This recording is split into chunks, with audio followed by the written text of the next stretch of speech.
मित्रांनो, आपण कॉलेजला रोजच जात असतो, कॉलेजमध्ये वेगवेगळे अनुभव घेत असतो आणि अगदी कॉलेजच्या कॅन्टीन पासून ते कॉलेज कट्ट्यापर्यंत वेगवेगळ्या ठिकाणी वेगवेगळे अनुभव सुद्धा घेत असतो.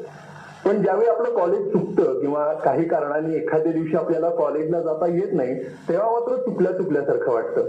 पण मित्रांनो, एक वेगळाच अनुभव घेतला ज्यावेळी आम्ही आमच्या कॉलेजला न जाता एका वेगळ्याच कॉलेजला गेलो. आणि याचा अनुभव आम्हाला आला जेव्हा आम्ही कळंबच्या कला आणि वाणिज्य महाविद्यालयात गेलो होतो तेव्हा. मित्रांनो, क्रीडापटू मित्र भेटले, तसेच कवी मित्र सुद्धा भेटले. खरं तर कवी हा शब्द ऐकला की मला एका काव्यवाचन स्पर्धेतली आठवण तुम्हाला सांगावीशी वाटते. त्या काव्यवाचन स्पर्धेमध्ये माझा एक मित्र प्रशांत देशमुख हा आपली कविता सादर करत होता. ती कविता सादर केल्यानंतर सगळ्या जणांनी त्याला सांगितलं की या कवितेला कवितेचं मूल्य नाही, याच्यामध्ये कुठलाही रिदम नाही, यमक नाही आणि इथून पुढे तू कविता करायचं सोडून दे. पण तो म्हणाला की भलेही माझी कविता मोठ्या कवींसारखी दर्जेदार नसेल किंवा ती कुठल्याही अंकामध्ये पुस्तकात छापून येणार नाही, पण ही कविता माझ्यासाठी आहे आणि त्यामुळे माझ्यासाठी असणारी ही कविता कोणाला कशीही वाटो, ती कविता मी करणारच. तर ती कविता अशी होती. प्रशांत देशमुख म्हणतो, मी आता कविता करायचंच ठरवलंय. कविता करायला घ्यायचं कशाला? काय असतं कविता म्हणजे? अहो, काय नसतं कविता म्हणजे?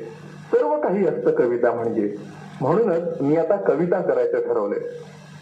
शब्द जागे करते ती कविता, भावनेला हात घालते ती कविता, मनोरंजन करते ती कविता, प्रेमात पडल्यावर सुचते ती कविता, दुःखात साथ देते ती कविता आणि हो, वक्त्यांनाही कधी कधी भाषणात उपयोगी पडते ती कविता. म्हणूनच मी आता कविता करायचं ठरवलंय. फार तर काय होईल, मी नवोदित कवी होईल. लोक आदराने म्हणतील, कवी आले पळा पळा. याच्या व्यतिरिक्त काय होईल? अंकात ती छापून येईल. कदाचित माझ्याच तोंडावर दुसरा कुणीतरी ती मारून जाईल. चोरण्याच्या लायकीची ती होती, यातच मला समाधान होईल. म्हणूनच मी आता कविता करायचं ठरवलंय. फार तर अजून काय होईल? वाटणार नाही लोकांना ती कविता, वाटतील त्यांना गद्याच्या ओळी. पण सौंदर्य पाहणाऱ्याच्या दृष्टीत असतं. वाटल्या तर वाटू दे त्यांना गद्याच्या ओळी. कविता माझी आहे, माझ्यासाठी आहे. म्हणूनच मी आता कविता करायचं ठरवलंय.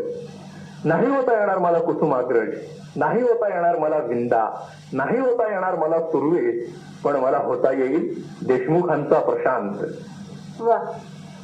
खर तर कविता ही काही खूप मोठी असावी किंवा खूप जणांना भावणारी असावी, सगळ्यांनी कौतुक करावं असं काही नसतं. कवी हा प्रत्येक कविता किंवा प्रत्येक कलाकृती हा स्वतःसाठी तयार करत असतो किंवा स्वतःला जे वाटतं तेच त्या कवितेतनं सांगत असतो. तर कळंबच्या कला आणि वाणिज्य महाविद्यालयात TYBA मध्ये शिकणाऱ्या प्रमोद शिंदे या एका मित्रानं त्याच्या काही कविता आम्हाला ऐकवल्या. माझ्या कवितेचं नाव आहे, अणुचाचण्यांचा मारला फटका, भारताने जगाला दिला झटका. जागतिक कलहापुढे प्रत्येकाने टेकले हात, जागतिक कलहापुढे प्रत्येकाने टेकले हात. मग भारतानेही मान्य केली, अणुचाचणीच करू शकते यावर मात. शांतीच्या पुरस्कर्त्याने उडवून दिली धमाल. 1998ला 5 अणुचाचण्यांनी केली डॉक्टर कलामांनी कमाल. नागाग्नी SLV3ची बातमी साऱ्या जगभर वाऱ्यासारखी पसरली. बुश मुशर्रफ साहेबांच्या हातातील कबशी तारवली. जपान जर्मनीने मदत मागवली. आपल्या शेजारील राष्ट्राची पाकिस्तानची तर गाळण सोडाली. आता तोंड दाबून बुक्क्याचा मार आम्ही सहन करणार नाही. संयुक्त राष्ट्राची चाकरी तर मुळीच करणार नाही. आमच्या संस्कृतीनं आम्हाला ताटमानेनं जगायला शिकवलं. विरोधात जरी उभे राहिले अमेरिका जपान, त्यांना साथ देती जर्मनी पाकिस्तान. अणुचाचणीनेच कामगिरी केली छान. माझ्या वीर सैनिकांनी वाढवली माझ्या भारताची शान. आणि म्हणूनच शतशा वाटतो मित्रांनो, माझ्या भारताची आहे ख्याती मुळीच महान. माझ्या दुसऱ्या कवितेचं नाव आहे, हक्क माझा मला देशील का. संपली तुझी आठवण तरी तुझीच मनी ओढ का. तुझ्याच प्रेमात डुबलो अखंड, हृदयात माझ्या होरू का. नाही तुझा सहवास पण नाही तुझा सहवास पण येथे आठवण तुझीच का? जगतो विसरून तुझ्या आठवणी, जगतो विसरून तुझ्या आठवणी, तरी सुद्धा स्वप्नात भेटतेस का? संपला तुझा सहवास तरी, संपला तुझा सहवास तरी, तूच मला हवीस का?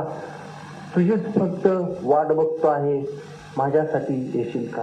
तुझीच फक्त वाट बघतो आहे, माझ्यासाठी येशील का? माझ्यासाठी येशील का?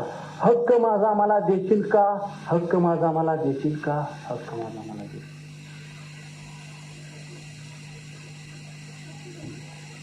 एक मुख्यत्वे जाणवलेली गोष्ट अशी होती की कायम शहरातले तरुण आणि गावाकडचे तरुण यांच्यात एक प्रकारची तुलना केली जाते. पण तिकडे गेल्यावर जाणवलं खरं तर दोघांमध्ये काहीच फरक नाही. दोन्हीकडचा नवीन काहीतरी करण्याचा उत्साह तितकाच आहे. तसाच एक उत्साही कवी आम्हाला ज्यांनी पहिल्यांदा 2 कविता ऐकवल्या होत्या त्याची आणखीन एक कविता ऐकवली. हा आहे आपला मित्र प्रमोद शिंदे. सागराला ओढ असते नदीची, नदीला ओढ असते पाण्याची, गाईला ओढ असते वासराची, आईला ओढ असते बाळाची, भक्ताला ओढ असते परमेश्वराची. त्याचप्रमाणे मला ओढ आहे तुझ्या प्रेमाची, तुझ्या विश्वासाची, तुझ्या तिरकस नजरेची, तुझ्या स्मित हास्याची, तुझ्या मृदू बोलण्याची, तुझ्या नाजूक चालण्याची, तुझ्या सुंदर सौंदर्याची. मला ओढ आहे तुझ्या तळपत्या ज्योतीची, तुझ्यात असणाऱ्या माझ्याबद्दलच्या सद्भावनाची, माझ्याबद्दलच्या आत्मविश्वासाची. मला ओढ आहे सखी ज्योती फक्त तुझी, मला ओढ आहे फक्त तुझी. दिल का भंवर करे पुकार, प्यार का राग सुनो, प्यार का राग सुनो रे.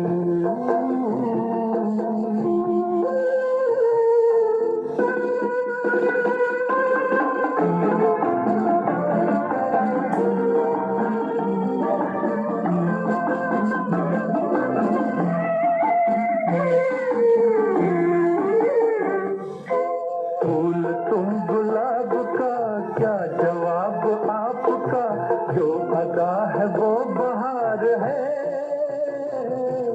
आज दिल की बेकली आ गई जुबान पर, बात ये है तुमसे प्यार है.